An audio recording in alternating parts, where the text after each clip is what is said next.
Hi, Scotty, and welcome to Home Service BC podcast. Thank you for joining with me today. Thank you for having me. Awesome. I like to, I always like to give a little bit time for the guests to introduce themselves, the business, what you guys are doing, etc., etc. So I'm Scotti Ogden from Ogden Contracting, and we specialize in home renovations and commercial tenant improvements. Okay, awesome. Any specialty? Do you specialize or niche down on something specific, or is it both residential and commercial? So yeah, we niche down definitely into more of a custom market. We don't work for large firms. We don't do high rise or multifamily. We like to work directly with the owner of the business to create a space in a renovation, or we work directly with a homeowner to create a space within their home. Okay, perfect. How long are you doing this? I've been in the construction industry for 31 and a half years now. Okay, well, next time we're gonna start with that. Awesome. I got a funny question. I'm changing a little bit the structure. If your business was a superhero, what would its superpower be?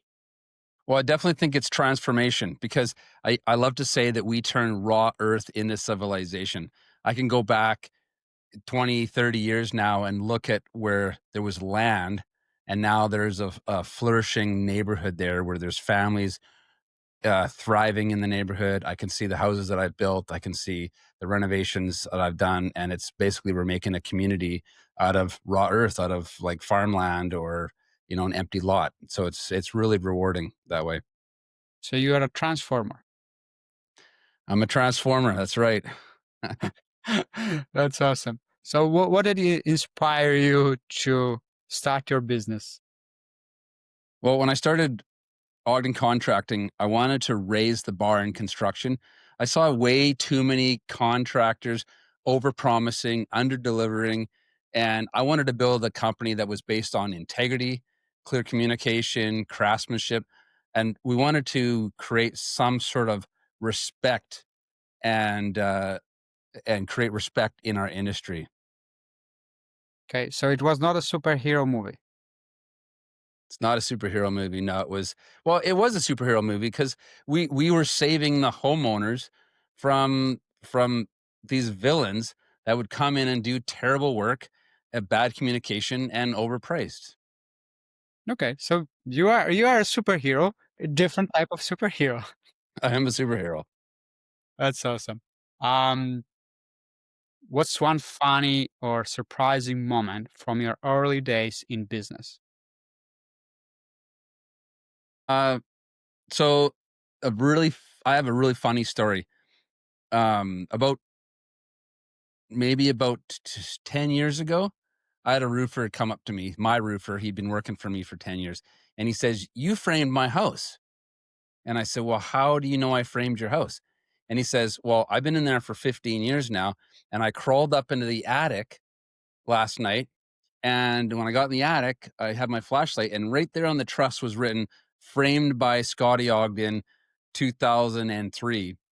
And which is a funny story because I've only ever done that once. I knew exactly what house it was.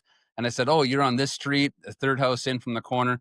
And he says, "Yeah, how did you know?" I'm like, "Because you're the only house I've ever done that to." And it was just such a coincidence that my roofer that had been working for me forever, I actually framed his house. It was kind of neat, kind of funny. That is awesome. Okay. Um, you've been doing this for 30, 31 years. What keeps you motivated? What makes you wake up and it's like, okay, I love doing this. I want to do this more.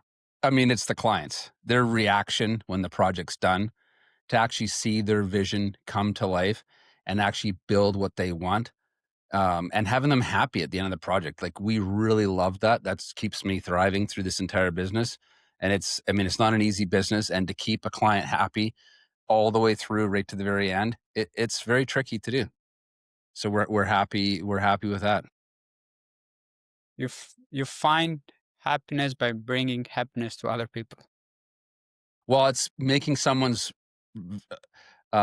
vision come to life, but it's also about communication because where it gets lost in construction is that the first fight an owner usually has with a contractor, the relationship's broken.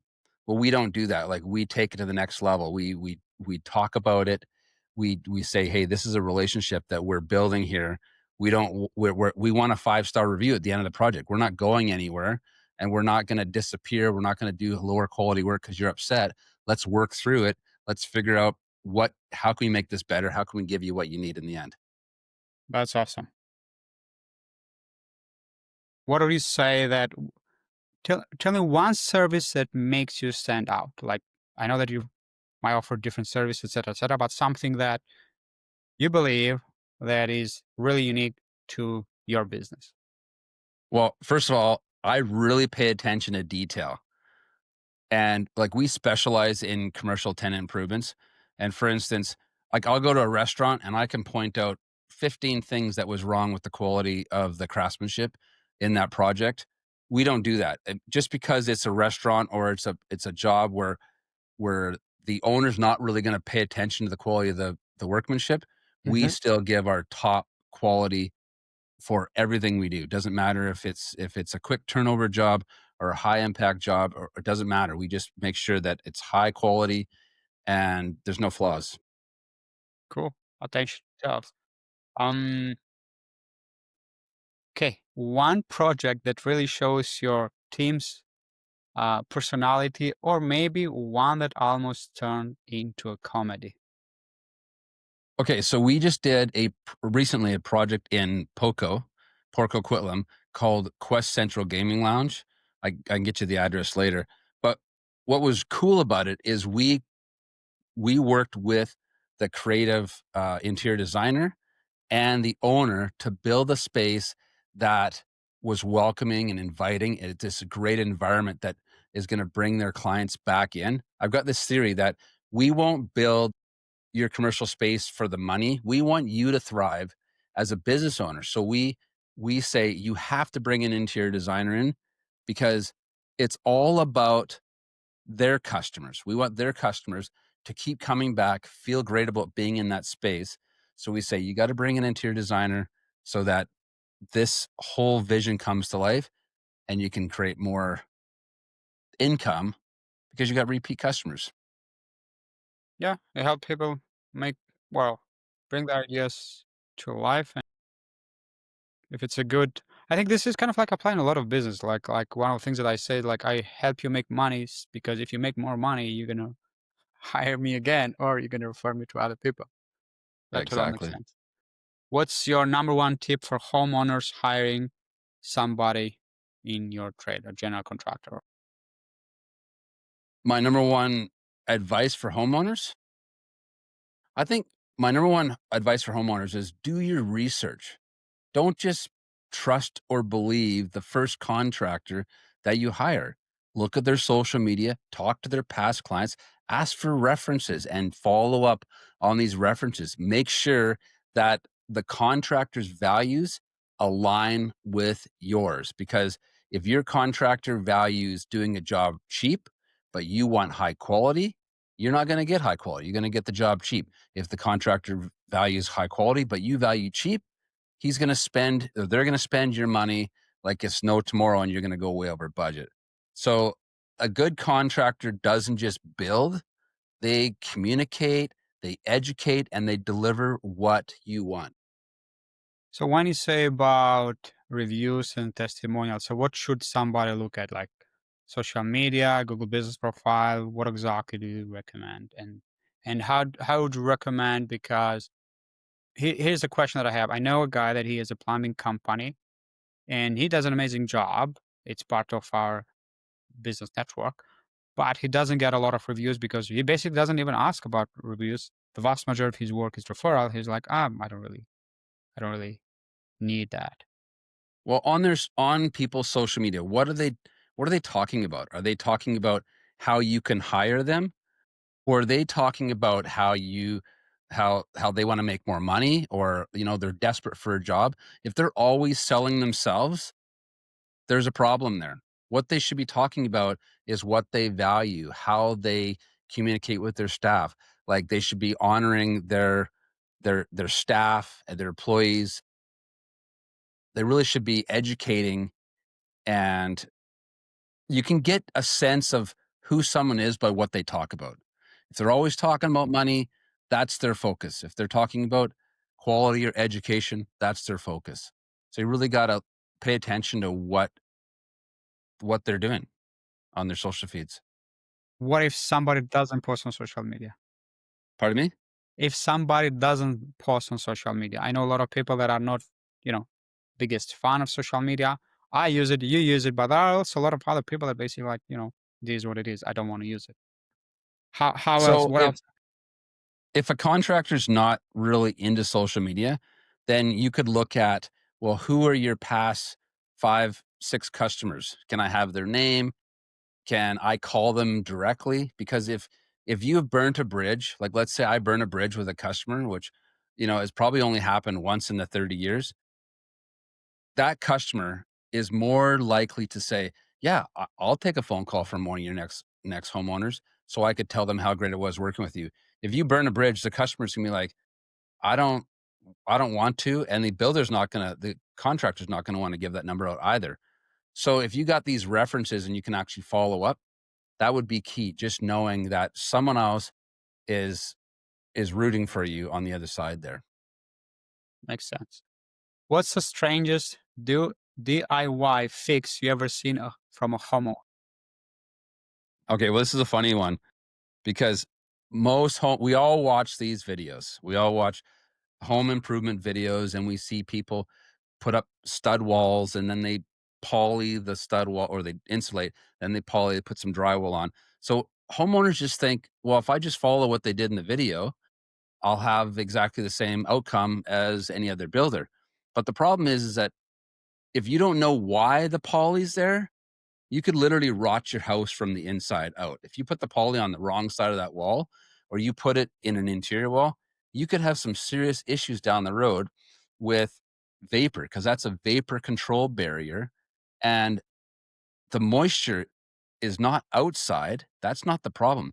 The moisture is inside. So the moisture that's created by breathing, cooking, just everyday living, it can actually create mold in your house. And if you've got the vapor barrier on the wrong side, then you got a problem. So yeah, I had a job where they put the vapor barrier on the wrong side, and when we went to do a renovation, the whole inside of the house was rotten. All the studs were rotten. They all had to be replaced. They were black from rot. That's definitely not. That's strange, I guess, but also definitely not fun because I guess it costs quite a bit to the homeowner in the end of the day. Yeah, I think it was around 70 grand more than what was expected on a $100,000 reno. It was a lot. That's not fun. Let's not do that. Where do you see your industry heading in the next 5 years? Definitely a lot more technology driven. I think builders are adopting project management software, estimating tools, automation, communication tools. And a lot of the old builders that are refusing to get on this technology train, like they're going to retire because they won't be able to keep up in the industry, and they're done. They don't want to adapt to this new change. Where I see this new change being really, really good, it's going to keep everyone a little bit more accountable and better communication. So yeah, I think it's definitely going to be a lot more technology driven. That's awesome. It reminds me, if I would summarize what you just said, it reminds me of a phrase from Ray Dalio, where basically Ray Dalio is a multi-billionaire philanthropist and all the different things. But basically, he says, "Evolve or die," and I think that's how I kind of see that as well. Like things are changing so fast. How do you see artificial intelligence changing the way home services work, whether in scheduling, marketing, or even on the job site? You mean the AI stuff? I think AI is going to be huge for us. We use AI a lot in communication, because in communication you might miss something. So we'll have a conversation with a homeowner, and then we'll go back to the AI and we'll say, "Can you please sum up the communication we had?" And now the communication is right in front of us, where we can actually see what we said and we can see what the owner said. So it's a lot keeps things a lot more clear. But another really cool thing that AI is doing for us is it's helping us create systems in our company.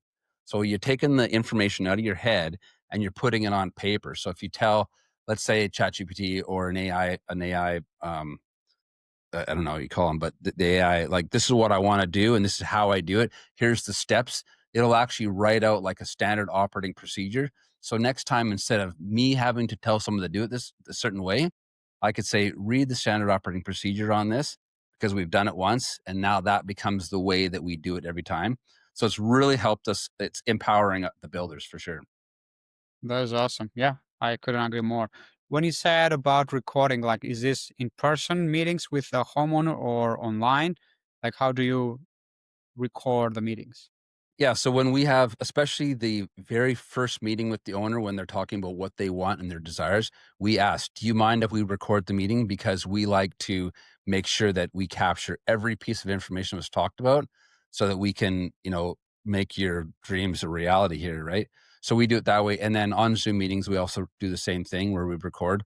Because I believe any verbal conversation that you have with someone, you should always follow up with an email, and you're not going to remember everything. So if you actually record it and have this AI say, here's the main points that was talked about, um, that is a lot better than trying to remember it.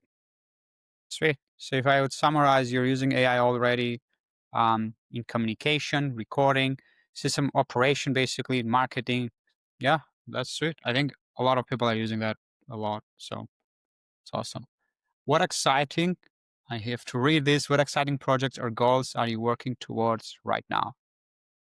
Okay, well, since I've been in the industry for over 30 years, it's my turn to give back. So as I've been growing my business, I've been building a coaching program called Builders Academy, where I've been actually uh, putting down step by steps of how I actually got from starting in the construction industry to where I am right now at $2.5 million. And I'm going to continue to grow that mentorship program. So I do offer that mentorship program to people if they call me. I also work with BC Housing and Builders BC, the BC Construction Association, as a mentor. So I have people call me and say, "Hey, I want to become a builder. Where along the timeline am I, and how do I get from where I am now to where you are today?" So I've been raising a generation of future builders, basically, right? That's awesome. So your program or what you're doing basically is tailored to anyone that wants to be a builder.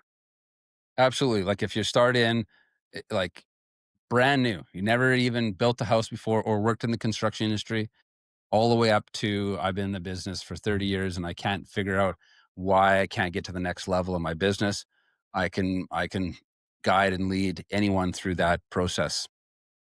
And this is in person, online? Is it only for people in British Columbia, Vancouver, or is it all over the place? Like somebody from, I don't know, Florida or California could also join, or Alberta. Or, So it's basically it's not code driven, so it doesn't apply to one part of BC. It can be worldwide if we want.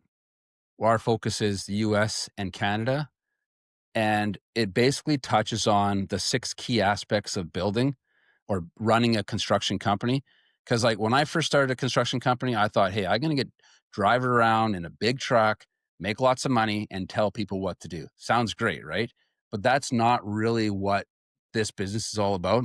There's a lot more to it. So we've got 6 textbooks. The first one is building your brand. The next one is sales and marketing. Then next one is operations. Book 4 is financial control. Book 5 is your legal aspect, and book 6 is HR and PR, learning to communicate with your team and others.